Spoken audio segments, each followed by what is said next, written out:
melanjutkan pada part sebelumnya, setelah Saina dan Seiya terkena serangan Siegfried, mereka pun jadi terpental jauh sehingga hanya menyisakan Shiryu saja.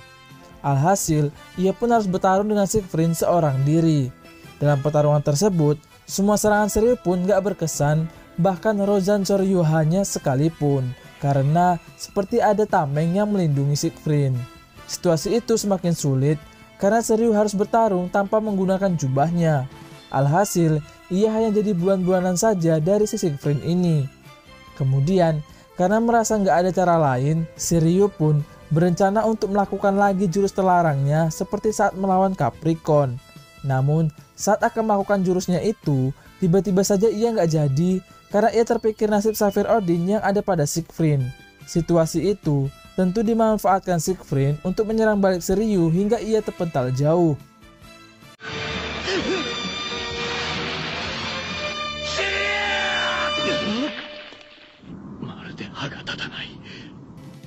Walaupun begitu, ternyata Shiryu masih mampu bangkit, yang mana hal itu membuat Siegfried menjadi sangat kesal. Lalu, ia pun berencana menyerang balik Shiryu, namun di sela-sela itu, Shiryu ternyata berhasil menemukan titik lemah Siegfried yang hampir sama dengan dirinya. Kemudian, di saat bersamaan itulah, Shiryu juga menyerang Siegfried dan berhasil mengenai titik lemahnya bersamaan dengan wajahnya yang kena hantam. Shiryu yang terpental jauh di samping teman-temannya kemudian memberitahukan hal itu kepada Seiya dan kawan-kawan. Akan tetapi, serangan Shiryu ternyata gagal karena kerasnya jubah milik Siegfried ini. Lalu, karena sudah lemas, ia pun menyerahkan sisanya kepada Seiya dan kawan-kawan. Melihat pengorbanan Shiryu dan teman-temannya, Seiya pun kemudian kembali bangkit untuk melawan Siegfried. Lalu, dengan pengamatan yang tepat, Seiya pun berhasil mendapatkan celah untuk menyerang titik lemah dari si Siegfried ini. Namun, di saat bersamaan pula, ia juga harus terpental jauh karena serangan dari si Siegfried ini. Walaupun sudah berjuang mati-matian, ternyata serangan Seiya hanya hampir saja membuat Siegfried meninggoy. Shin kemudian berpindah ke Athena yang sudah semakin lemah karena terlalu banyak menggunakan kosmonya. Lalu, melalui telepati, Athena dan juga teman-temannya mengatakan kalau mereka percaya kalau Seiya bakal mampu untuk mengalahkan Siegfried. Lalu, mereka semua pun memberikan sisa kosmonya kepada Seiya sampai-sampai membuat Siegfried merasa terpukau. Kemudian, entah bagaimana, Hilda pun sudah ada di sana dan meminta Siegfried untuk segera menyerang Seiya. Akan tetapi, Siegfried malah diam aja dan baru bergerak ketika Hilda hendak menyerang Seiya. Ia pun meminta Hilda untuk nggak usah mengganggu karena merasa itu adalah pertarungannya. Kemudian, Siegfried pun melakukan serangan terakhir bersamaan dengan Seiya, sehingga mereka pun sempat beradu serangan. Namun, karena pemeran utama anime ini adalah Seiya, maka Seiyalah yang berhasil menang. Setelah itu, saat Seiya akan mengambil Saphir Odin milik Siegfried, tiba-tiba terdengar suara suling bambu yang mengalihkan perhatian mereka semua. Lalu, muncullah seseorang berjubah emas di dekat Hilda. Ia pun memperkenalkan dirinya sebagai salah satu dari 7 kesatria lautan atau 7 marinir Poseidon di bawah pimpinan Poseidon. Ia bernama Siren Sorrento. Seiren no Sorrento.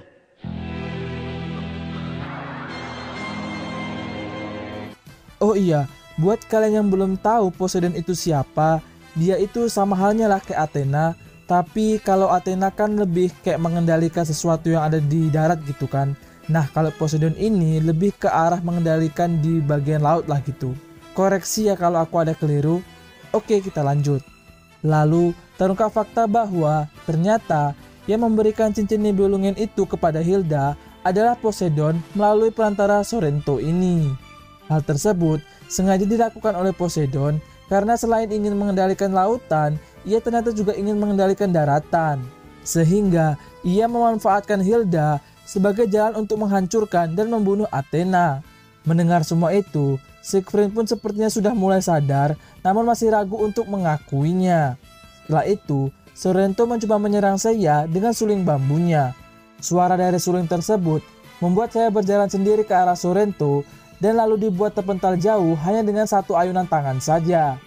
Kemudian, situasi malah semakin sulit ketika Siegfried ingin menyerang Seiya lagi. Akan tetapi, Siegfried ternyata malah melukai dirinya sendiri dan memberikan Saphir Odinnya kepada Seiya. Rupanya, Siegfried ini sudah sadar dan percaya dengan semua kata-kata Seiya.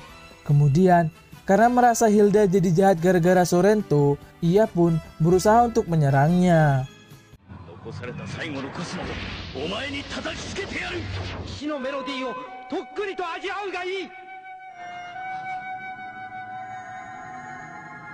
Lalu, saya berusaha memberitahu Siegfried untuk tidak mendengarkan suara dari suling bambu tersebut. Karena sulit, Siegfried pun memilih untuk menghancurkan sendiri gendang telinganya. Walaupun begitu, entah bagaimana suara suling bambu tersebut masih dapat didengar oleh si Siegfried ini. Alhasil, ia pun kembali jalan ke arah Sorrento dan lalu dibuat terpental jauh hanya dengan satu ayunan tangan saja. Kemudian, dirasa sulit menang, Siegfried lalu menggunakan jurus bundir mirip dengan jurus bundirnya Shiryu. Ia pun memeluk erat Sorrento dan membawanya terbang jauh ke angkasa. Nah, segitu aja kontribusimu di anime ini. Lalu, karena sudah memiliki 7 Safir Odin, saya pun bergegas ke patung Dewa Odin untuk mengambil pedang Solomon. Namun, ia malah diserang oleh Hilda yang memiliki kekuatan jauh di atasnya. Alhasil, saya harus beberapa kali terpental karena serangan tersebut. Kemudian, teman-teman saya pun berusaha bangkit untuk menolongnya. Ya, walaupun banyak drama sih. Lalu, situasi semakin membuat saya sulit karena harus melawan Hilda namun gak boleh membunuhnya. Sehingga ketika Hilda lengah, saya pun memilih untuk pergi lagi untuk mengambil pedang Solomon saja. Akan tetapi, ia kembali diserang oleh Hilda sampai membuatnya jatuh ke dalam jurang. Beruntung, ternyata saya masih selamat dan berusaha untuk memanjat jurang tersebut. Lalu tiba-tiba muncul ilham dari Saga yang meminta saya untuk tidak menyerah dan terus berjuang untuk melindungi Athena.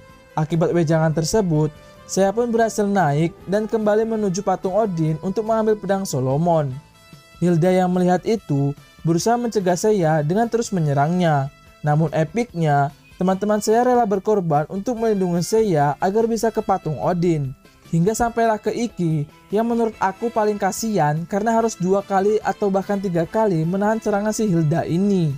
Akan tetapi, saya yang sudah sampai di sana pun ternyata nggak tahu gimana cara mengambil pedang Solomon tersebut. Sehingga ia pun hanya teriak-teriak nggak jelas sambil meminta pedang Solomon kepada Odin. Hadeh, inilah resiko kalau nggak baca tutorial dulu. Kemudian, karena nggak terjadi apa-apa, Hilda pun kembali menyerang Seiya hingga jatuh ke dalam jurang lagi dan membuat Safir Odin terlepas dari genggamannya.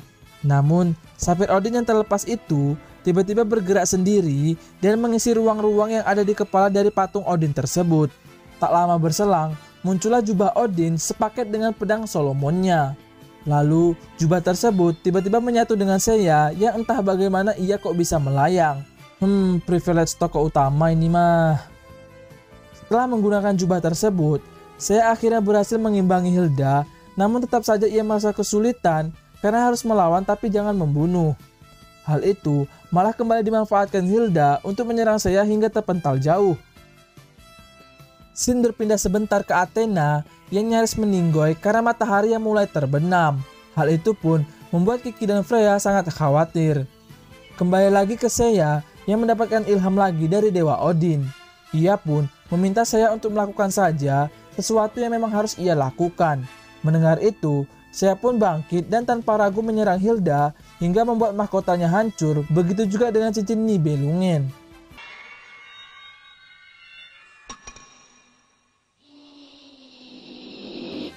Akan tetapi, saya malah kebablasan dan membuat Hilda jadi meninggoy. Di saat bersamaan, jubah dan pedang Solomon pun kemudian melepaskan diri dari Seiya dan kembali ke bentuk aslinya. Di sisi lain, Athena pun akhirnya kehabisan tenaga dan kemudian meninggoy atau pingsan ya. Sementara itu, saya sangat menyesali perbuatannya yang udah membunuh Hilda sehingga gak bisa menyelamatkan Athena. Akan tetapi tak lama berselang, darah di sekitar Hilda pun tiba-tiba hilang dan ia pun hidup kembali. Melihat itu, saya dan teman-temannya pun bersiap untuk kembali melawan Hilda.